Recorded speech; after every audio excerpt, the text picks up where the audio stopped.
liberté, la souveraineté et le progrès pour leur pays.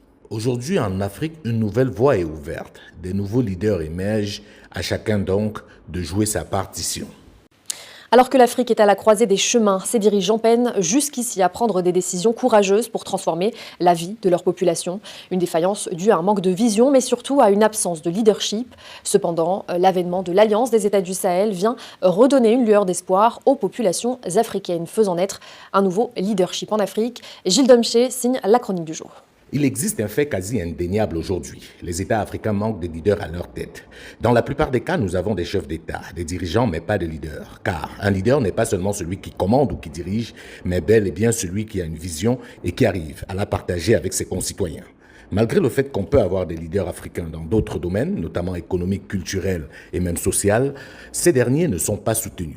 Dans certains cas, ils sont même combattus, car il n'y a pas de leader central.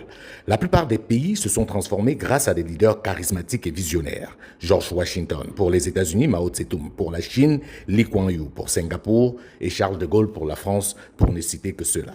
C'est cela qui permet de comprendre la pertinence de cet adage africain qui dit « Vaut mieux une armée de moutons dirigée par un lion qu'une armée de lions dirigée par un mouton ». Ce qui revient à dire que des moutons dirigés par un lion sont plus redoutables que des lions dirigés par un mouton. Ceci dit, l'espoir est à nouveau permis pour l'Afrique, car des nouveaux leaders émergent à la tête de certains de nos États. C'est le cas notamment d'Abdourahmane Tiani qui s'illustre de plus en plus par son courage et son leadership à la tête du Niger. Ce type de déclaration de la part d'un dirigeant africain était devenu impossible depuis au moins Thomas Sankara. Les dirigeants africains étaient passés maîtres dans la langue de bois. Mais ça, visiblement, c'était avant.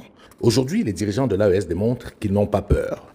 Le courage d'Abdourahmane Tiani est à saluer, car il est pleinement conscient des risques qu'il prend en faisant une telle sortie, en s'attaquant aussi frontalement et sans ménagement à des grandes puissances impérialistes. Il sait pertinemment que ceux qui ont osé cela avant lui ont purement et simplement été assassinés.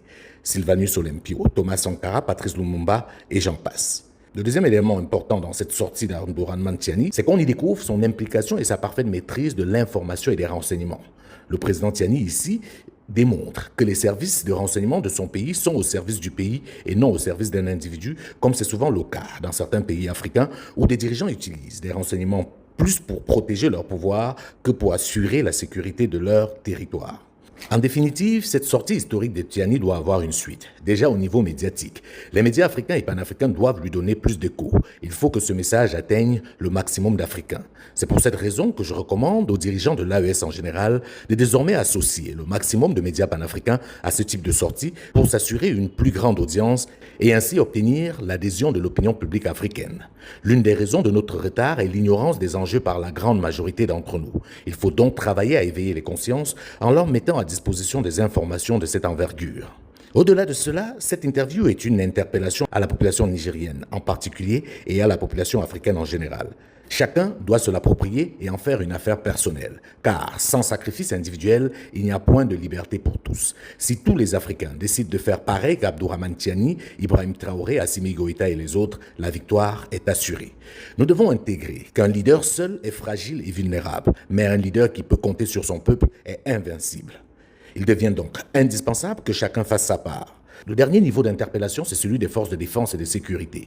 Ils doivent comprendre qu'ils sont au service d'une vision, d'un idéal, d'une action et non au service d'un clan ou d'un individu. Ils sont au service du peuple et leur intervention dans le champ politique n'est pertinente que dans ce cadre-là. Leur force de feu ne doit pas servir à obtenir des positions de rente, mais à garantir l'équité, la justice, la liberté.